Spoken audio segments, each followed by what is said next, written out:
Hej med jer, velkommen til min kanal. Mit navn er Mane, og det her er mit kaos.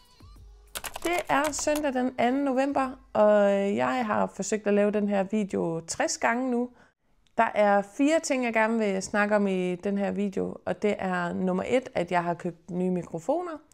Og det er fordi, at der var nogen, der sagde, at lyden var dårlig på mine videoer, så det fix it. Og så vil jeg gerne snakke mere om, at jeg har bagt bagels. Og så vil jeg gerne fortælle lidt om, at jeg har startet på noget vægttabsmedicin. Og så har jeg taget det endte med et fabelagtigt billede af Møf i et græskar. Så det får jeg også lov til at se. Vi starter med mikrofonerne. Mikrofonerne kommer i den her fine lille kasse. Og så sidder mikrofonerne her. Sådan der. Der er 2 med i den her æske her. Og så hernede i midten, der er modtageren, men den sidder jo så i min telefon lige nu for at optage. De er meget kompakte. Det er DJI's Mic Mini. Jeg synes, de er altid. Jeg har selv kørt med røde i nogle år, når jeg har vlogget før. Både til at stikke i telefonen, men også håndholdt mikrofoner og lavalier-mikrofoner. Så det var lidt et skift, men min gimbal, den er fra DJI, og så kan de 2 ting snakke sammen og køre over den samme app, så det var lidt oplagt. Og når den er så billig, som den er, den her mikrofon, så synes jeg, det var et nemt valg. For dem, som nørder i sådan noget her, der vil jeg sige, at det er et ekstremt nemt setup. Det er bare plug and play. Man kan også få den i hvid, med en hvid vindhætte på, og det er smart, hvis man har andet tøj på og sådan noget, men nu har jeg købt de sorte, der kommer så både en grå og en sort vindhætte med. Hvis jeg ikke allerede har sagt det, så har jeg købt dem på amazon.de,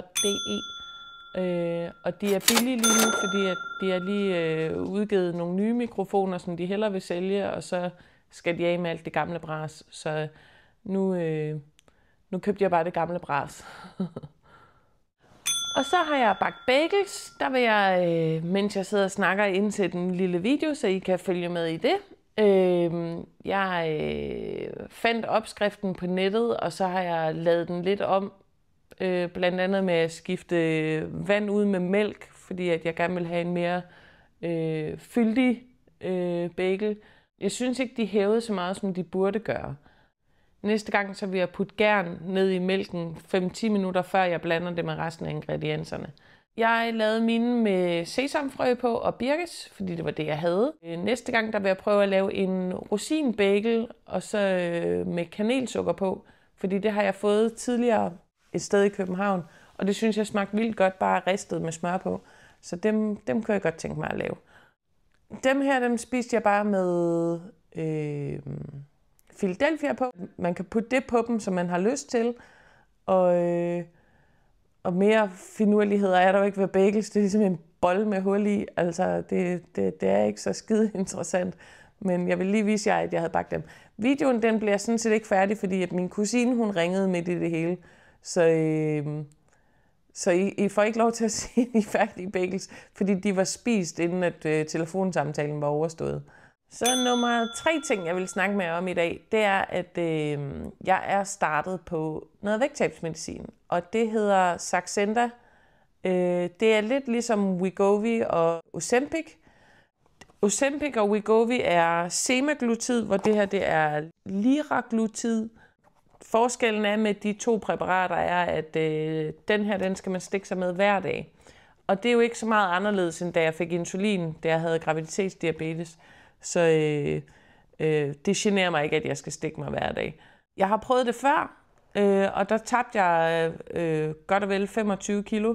Så jeg har lidt høje forhåbninger til det her nu. Det er fordi, at rent helbredsmæssigt, så skal jeg tabe mig. Og jeg vil gerne, at jeg taber mig omkring de 20 kilo. Og eftersom jeg ikke kan bevæge mig i samme omfang som alle mulige andre, så har jeg besluttet mig for, at det her det var løsningen for mig. Og heldigvis så var min læge enig med mig, at jeg kunne starte det her op. Jeg har ikke oplevet nogen bivirkninger, men det er der sikkert andre, der har. Jeg får nedsat min sult, og jeg får hurtigere mæthed. Jeg kan faktisk, lige i starten i hvert fald, kan jeg bare se, at kiloerne, de rasler bare af. Og jeg startede på det her i onsdags. Og indtil videre, der er min morgenvægt gået ned med 2,5 kilo. Så der er et eller andet, der virker i hvert fald. Jeg har lavet en side inde på Chaos Factory, hvor at man kan følge mit vægttab.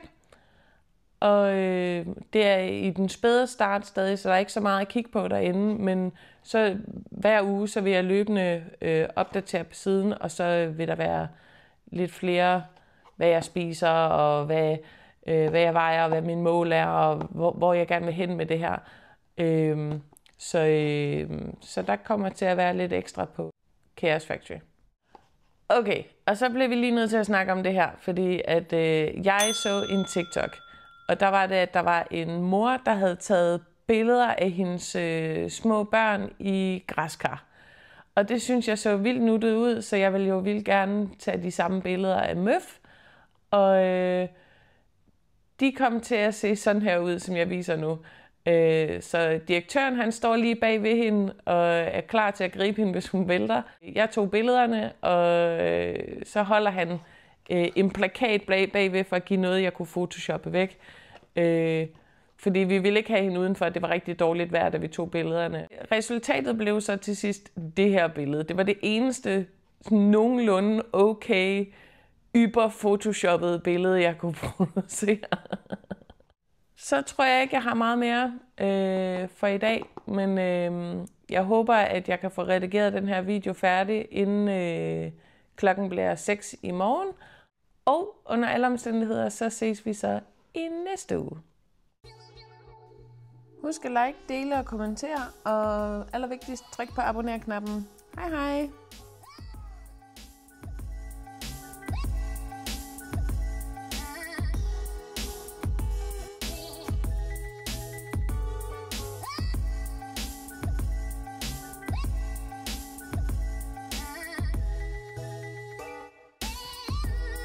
Ja, lirak, man kan putte på dem. Og så